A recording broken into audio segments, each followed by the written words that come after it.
stillness.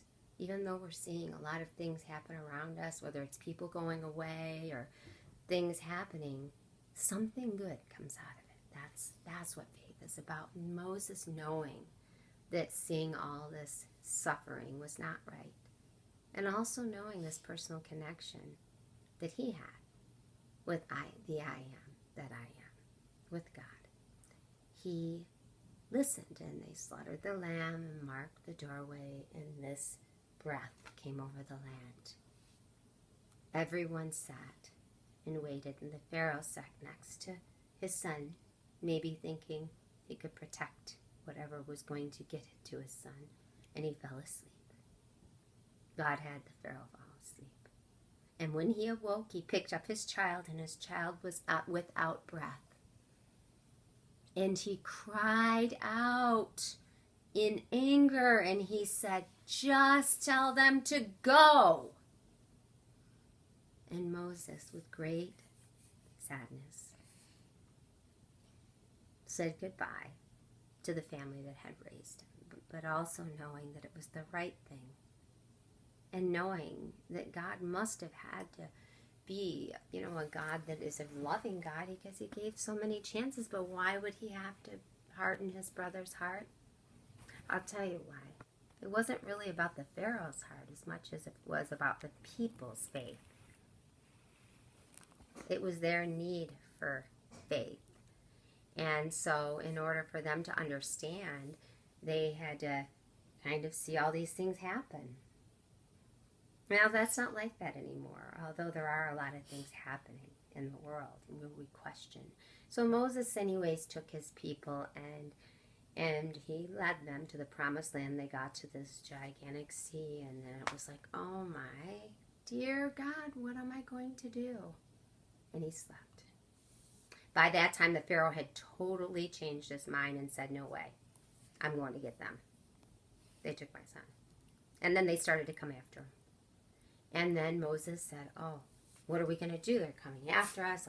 Led us to this. And the people started to question. He threw his staff in the water. And then he fell asleep, and a message came, walk through the water.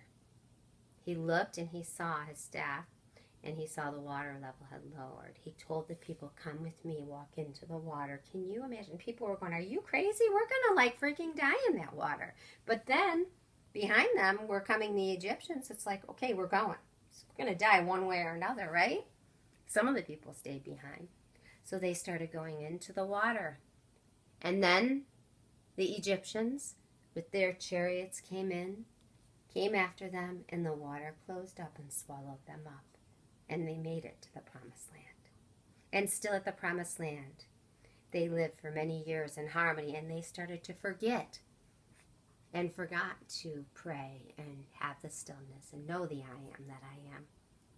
So knowing that I am that I am, Moses needed to have some other proof. So he went up and he got a message. I think it was a much deeper message, and came down and told the people God said that this is what we must do. It was nothing they could see. So he went back up and he came down with these big tablets. Moses, he's this old man. He's like, man, this is heavy. I am too old to be doing this. But I love my people. And with faith, they listened. Now there's a message in this. This is one of many stories of these great people of faith that had that love to sit and talk to people and say, have faith, you can do anything. But listen to the I am that I am within.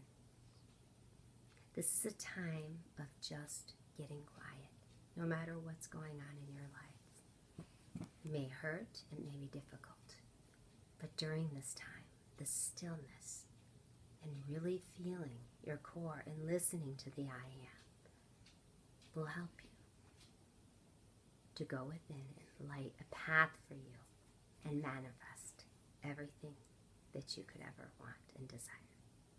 With that, God bless you. And I'll talk to you next week. I'm Kimmy Rose.